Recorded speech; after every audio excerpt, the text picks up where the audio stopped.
Programang ito ay rated SPG. Striktong patnubay at gabay ng magulang ang kailangan. Maaaring may masiselang tema, lengguwahe, karahasan, sexual, horror o droga na hindi angkop sa mga bata.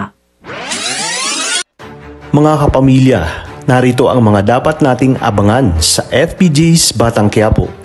Dahil sa pagkakapanalo ni Pablo labang kay Tanggol ay mas lalo nga itong yumabang dahil hindi lang mapapasa kanya ang 6.4 million kundi makakadit niya rin si Bubbles.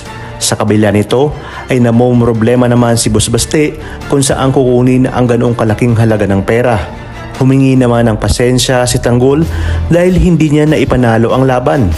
Kaya naman sinabi ni Baste na kung ginalingan lang sana umano ni Tanggol ay sana'y hindi sila natalo. Kaya naman mapipilitan si Boss B na ikulatiran na lang ang kanilang bar. Bago nga umalis si Pablo ay hinawakan niya ang kamay ni Bubbles at nakita ito ni Tanggol. Ayon nga kay Tanggol na hindi porket mayaman si Pablo ay makukuha na nito ang lahat ng kanyang gusto.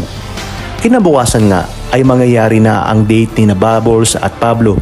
Ngunit bago sila umalis ay may kondisyon si Bubbles na kasama nga itong si Tanggol para magbantay dahil wala umano siyang tiwala kay Pablo. Ngunit ayaw namang pumayag ni Pablo dahil date umano nilang dalawa yun. At dahil ayaw talagang sumama ni Bubbles kung hindi kasama si Tanggol ay napilitan na ngang mapapayag si Pablo basta sa kondisyong sa labas lamang ito maghihintay. Habang sila ay nasa biyahe ay buong akala nga ni Bubbles na sa restaurant siya dadalhin. Yung pala ay sa mansyon ni na Pablo. At magpapahanda umano siya ng espesyal na lugar sa kanilang mansyon. Maya-maya pa ay dumating na nga sila sa kanilang mansyon, ngunit sa labas lamang ng pintuan itong si Tanggol. Maaabutan ni Pablo sina Tinding at Catherine na nag-uusap at narinig niya na talagang ayaw ni Catherine kay David.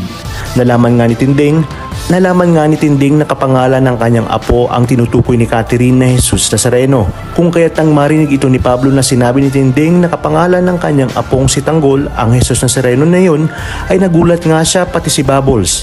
Agad ngang lalabas si Pablo upang itanong kung ano ang tunay na pangalan ni Tanggol. Ngunit pinigilan siya ni Bubbles dahil Jesus Nazareno ang pangalan ni Tanggol. At nang marinig ito ni Tinding ay tinanong niya kung bakit kilala ito ni Bubbles at ibig sabihin ba nito na nasa mansyon din ang kanyang apo.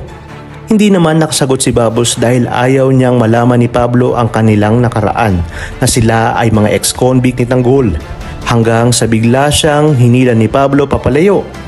Sinabi ni Tinding kay Noy na gusto niyang lumabas dahil malakas ang kanyang kutob na baka ang kanyang apong si Tanggol ang binabanggit ni Pablo. Sumagot nga si Catherine at ipinakita ang kanyang cellphone na may larawan ni David na siyang ikinagulat ni Tinding at Noy. Ayon sa dalawa, hindi yun si Jesus Nazareno at apo niya yun na sumunod kay Jesus alias Tanggol na kanyang apo. Dito naghinala na nga si Tinding na baka may alam si David at nagpapanggap ito.